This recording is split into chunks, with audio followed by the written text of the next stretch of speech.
What is up, bros and barettes? I'm Inkslasher44, and today we are doing another Ask Ink video, and this time I don't have as many questions, but they're very, very good questions that are going to take a while to answer, so that's what we're going to do this time. Also, I'm giving you a bit of a different view. As you can see, we are on an angle from my computer than directly on over there, and also we're wearing a Superman shirt, so that's how you know it's going to be good. But let's go ahead and get into this. The first question is going to take me a really long time to answer, so then we can move on to the next one. So the first one is from John Vickery, and he said, do you have any advice in getting out of the friend zone? And my friend, the friend zone does not exist. The friend zone is a figment of your imagination. There is four different ways you can be involved with a girl. Number one, you are friends. Number two, you are about to be dating. Number three, you are dating. Or number four, you're just in it to bone. You're friends with benefits. That one, the fourth one, we're not going to look at altogether. The first one, if you're mutual friends, you are friends. You just have to sometimes accept that a girl will just want to be friends with you. You just have to accept that. It's the way it is sometimes. As much as that sucks, it's the way it is. Second one is maybe you're into her or she's into you. Sorry for flipping you off, but she's into you, and then you kind of don't know where this thing is going. This is probably what you're talking about right now. You're probably into her, you don't know if she's into you, or you just want her to be into you, if that makes any sense. That's what most people consider to be the friend zone. That just means you haven't either done enough or you haven't come to a conclusion. To fix this, you need to do one of two things. One, make a move. Just go to kiss her. That is the best way to make a move on a girl. It doesn't give her time to think. If she's into it, she'll go for it. If she's not into it, she'll stop you. You just say, sorry, I thought you were into me. I'm glad I know now. Now we can just go on and be friends, or something like that. Another way is just tell her how you feel. If she says, no, I don't really feel that way, then you can try the kissing thing, or you can just scrap it all together. And sometimes girls just want to be friends. You got to accept that. And then if you're dating, that's all good. That is what the friend zone is. You got to think of it like that. If you think of it in any other way, it's dumb. It just gives you excuses. That is what the friend zone is. It's one big excuse why you're not making a move or why you're not in a relationship. People will use it as, why? Well, I won't try to kiss her. She just thinks I'm her friend. You don't know that until you try to kiss her, so just go for it. That's my big advice for today. There's no such thing as the friend zone, and that's how to go about it, from transitioning to being friends with a girl to being in that girl's pants.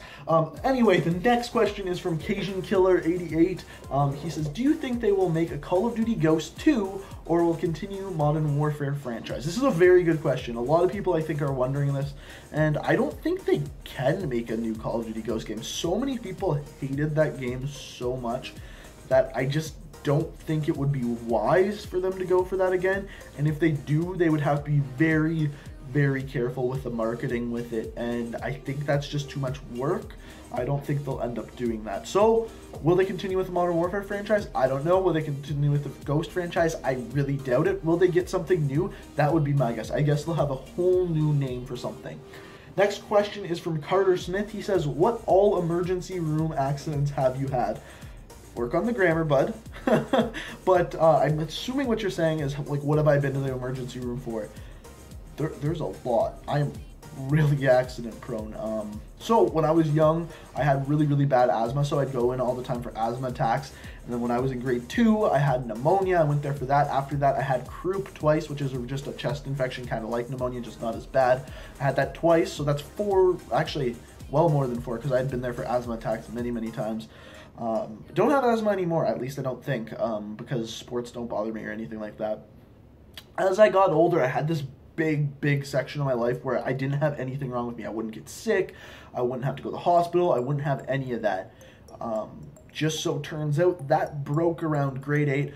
I fell on my bike, got stitches in my knee. After that, I broke my collarbone. After that, I broke my wrist. After that, I got back surgery. When I got my back surgery, I found out I had heart problems. So all in all, I think I listed everything, but there's a lot of things I've been to the emergency room for, unfortunately. But for a long time, it was every year, almost exactly on the year, I would have to go to the hospital emergency room for something. And I've broken a year. I'm almost at a year and a half, so I don't mean to be jinxing it, but looking good so far. All right, next question is from Will Rogers. He says, why do I prefer PS4 over Xbox One? There's two reasons for this. One, I just enjoy the PS4 exclusives more. There's Like Last of Us, amazing. Uncharted, amazing. I'm not really into Halo. That's what got me into gaming, was really Halo, but now I'm not as into it. I'm really into Call of Duty. And the big thing, far above the whole exclusive thing, is my friends play on PS4. And I've always said that if you are planning on buying a console, if you are listening to this right now and are planning on buying a console, here's what you do. You look at what games are exclusive, you say, okay, this one I'm a little bit preferred on that, and then you scrap all of that thinking and go and talk to your friends and see what they're playing on. Because 100% guaranteed what they're playing on is what you will have fun playing on. Playing with your friends in any game is 10 times better than playing by yourself, I promise you. And that's how you should decide what console to buy. Next question is from Matthew. He asked, if you could have any superpower, what would it be? Or he actually said, what would it be? But I'm assuming he went B. But I think this is like the easiest question in the world that so many people like debate highly. It's 100% control time. Because if you could pause time, you all of a sudden have the power of super speed. You have invisibility, because as soon as someone sees you, you can just pause time and run away.